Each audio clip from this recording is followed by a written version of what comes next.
4th, 2015, Maxwell Marian Morton and Ryan Mangan, two 16-year-old friends, were hanging out at Morton's house near Pittsburgh, Pennsylvania.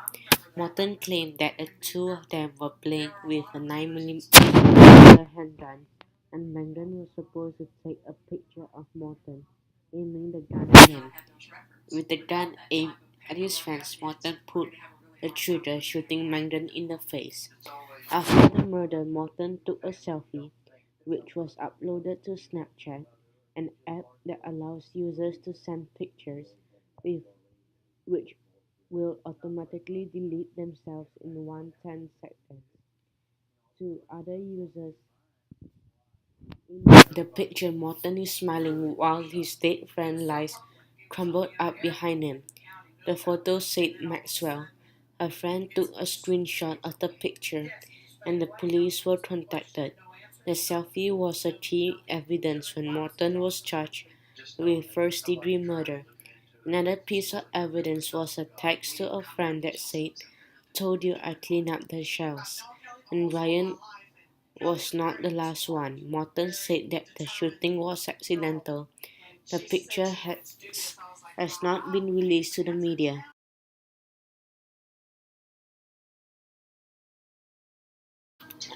Sometime between 8 p.m. and 9 p.m. on May 26, 2013, 17-year-old Georgia Williams went to the home of 23-year-old Jamie Reynolds in Wellington, England.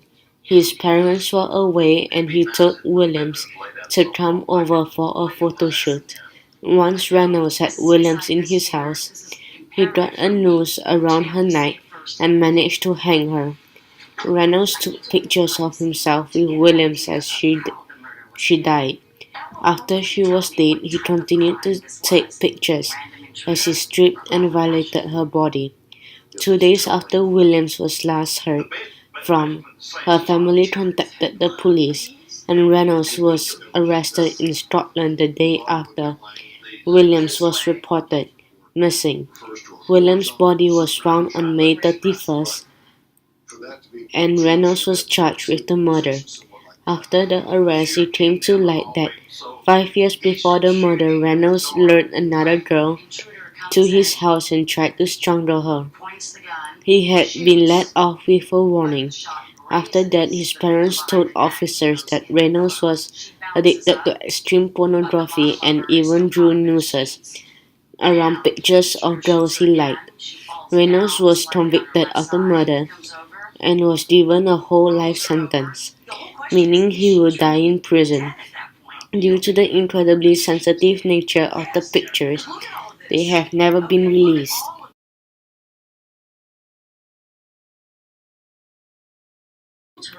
Over a 10-day span on March 2013, 30-year-old mother of two Joanna Dennehy stabbed three men to death in Peterborough, England. Her first victim was 31-year-old Lucas Slabowski.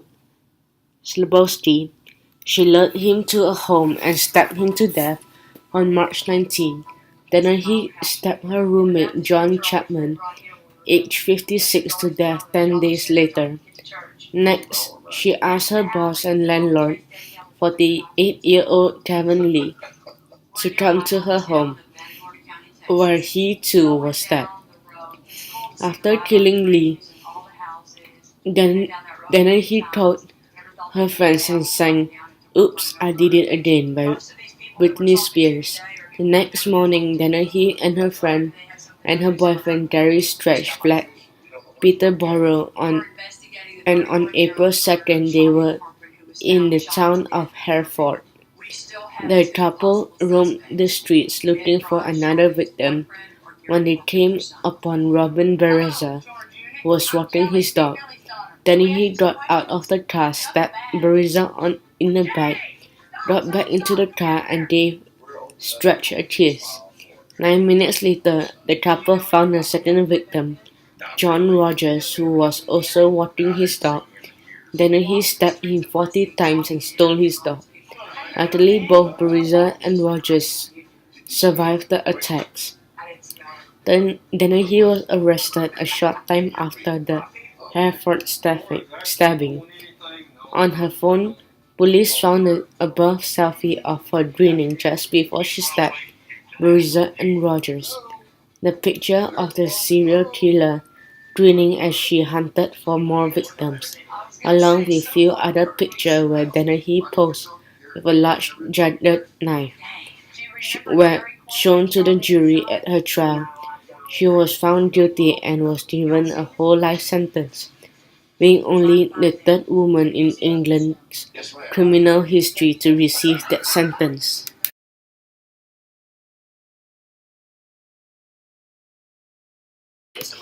On July 16, 2007, 17-year-old Tyler Hadley wanted to have a party. The problem was that his parents were strict and wouldn't let him.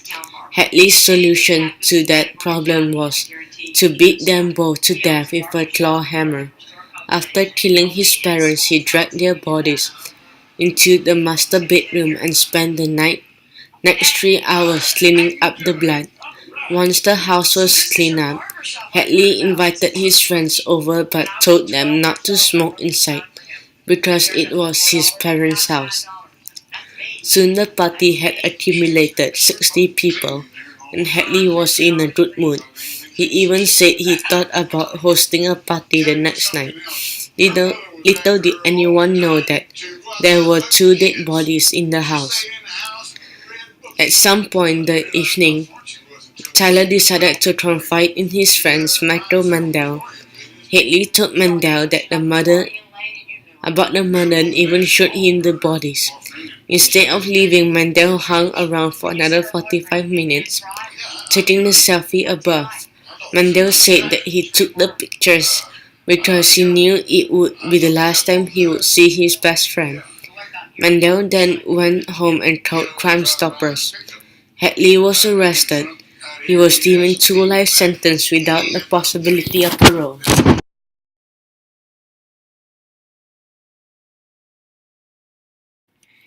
One morning of November 7, 2014, 39-year-old Angela Wrightston's landlord found her dead body on her couch, naked from the waist down. The home was in complete disarray, and it was clear that Wrightson had died a horrible death. Wrightson's neighbors said that she had been a target for local youth gangs who would steal alcohol from her. The investigation led back to two girls, ages 13 and 14, who haven't been identified. They were arrested, and after being locked in the back of the police van, one girl took a selfie above and posted it on Snapchat. The trial for the girls' evidence showed that there was a struggle in 12 different places in the home. Wrightson endured over 100 injuries and was beaten with a wooden stick, a shovel, a television, a printer, a vase, and a coffee table. Ultimately, she died from blood loss. It was also heard in court that the younger girl took selfies at the crime scene once the beating had started and uploaded them to Snapchat. After the trial started in 2015, both the defense and prosecution agreed to delay the trial to a later date.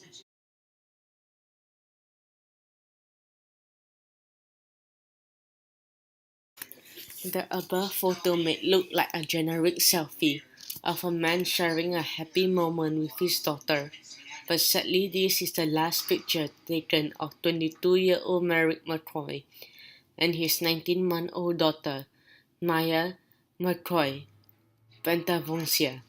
On the morning of November 18, 2013, Maya's mother, McCoy's ex-girlfriend, awoke to find McCoy standing over her with a gun in his hand in her Westminster, Colorado apartment. She had a restraining order against McCoy, and they had got into a fight, which forced her out of the apartment. Once she was outside the apartment, McCoy locked her out. She called the police, who arrived on the scene and tried to get into the apartment. Meanwhile, on Facebook, McCoy wrote about the difficulties with his relationship with Maya's mother and that he couldn't live without Maya. He took the selfie above and posted it to Facebook. Shortly after posting, McCoy shot his daughter and turned the gun on himself. Maya was pronounced dead at the hospital, and McCoy died a week later.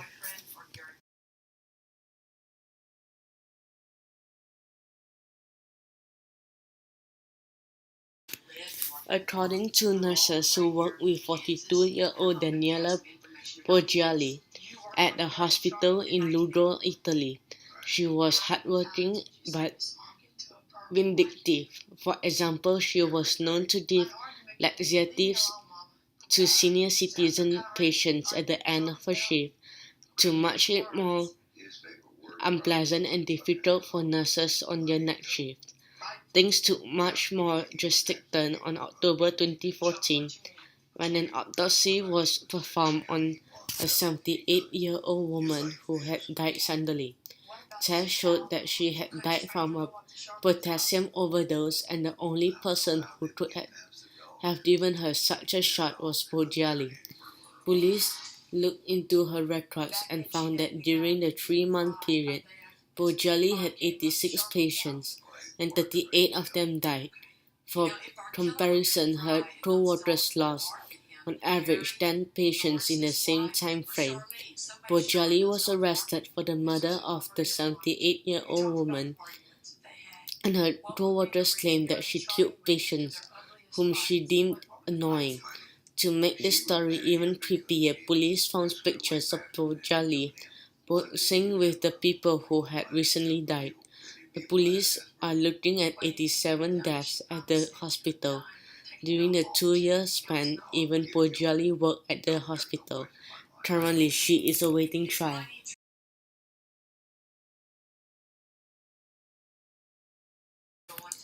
Russell Williams was a decorated colonel in the Canadian Air Force, but he was the commander of the Canadian Air Forces base in Trenton, Ontario. During his service, he piloted planes for people like Queen Elizabeth II, Prince Philip, and Canadian Prime Ministers. But what most people didn't know was that Colonel Williams had a dark fantasy like life that involved breaking into young women's homes and putting on their undergarments, lingerie, and bathing suit.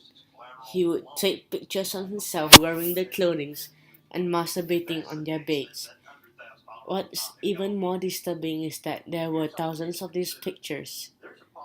Eventually, just breaking in and wearing their clothes wasn't enough to satisfy him. In November 2009, William broke into the home of 37-year-old Corporal Marie-France Tremont. William had her information because she worked on the base. During his first visit, he stayed an hour in the house and took 18 pictures of himself in her underwear. He returned to her house on November 24th and hid in her basement, waiting for her to fall asleep. Instead, she went looking for her cat, which happened to be standing beside Williams in the basement. When Tremont found him, he beat her with a flashlight, bound her, and raped her. In the end, he suffocated her with duct tape and his hands. He also took pictures and videos of the whole terrible night. William's second murder took place a few months later in January 2010. Williams broke into the house of Jessica Lloyd, aged 27. As she slept, Williams struck her in the head and bound and raped her over the next day and a half. Finally, he strangled her with a rope.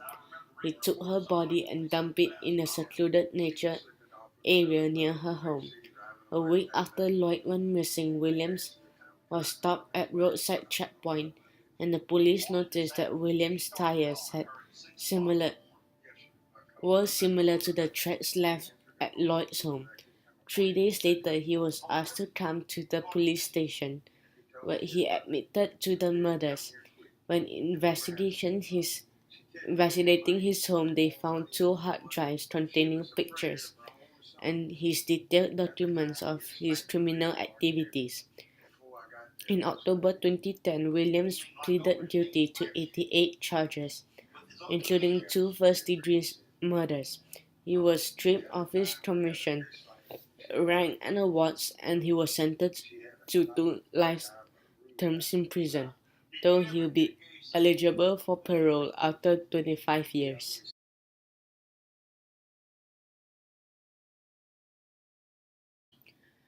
On February 26, 2013, a dog found a human leg wrapped in a garbage bag inside a duffel bag in a pile of trash in Bronx. Police searched the neighborhood and found body parts in 3 other areas.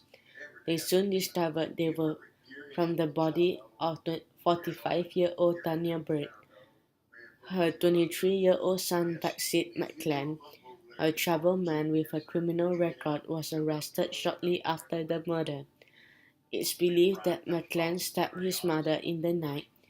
He then dissected the body with a friend. After removing the head, McClan took a smiling selfie while holding his mother's severed head. McClan was charged with the murder, and his friend was charged with dismembering the body. When McClan was arraigned, he wore a garbage bag because he had urinated on his clothes. When asked if he was guilty, McClan said that he did nothing wrong. The case was yet to go to trial.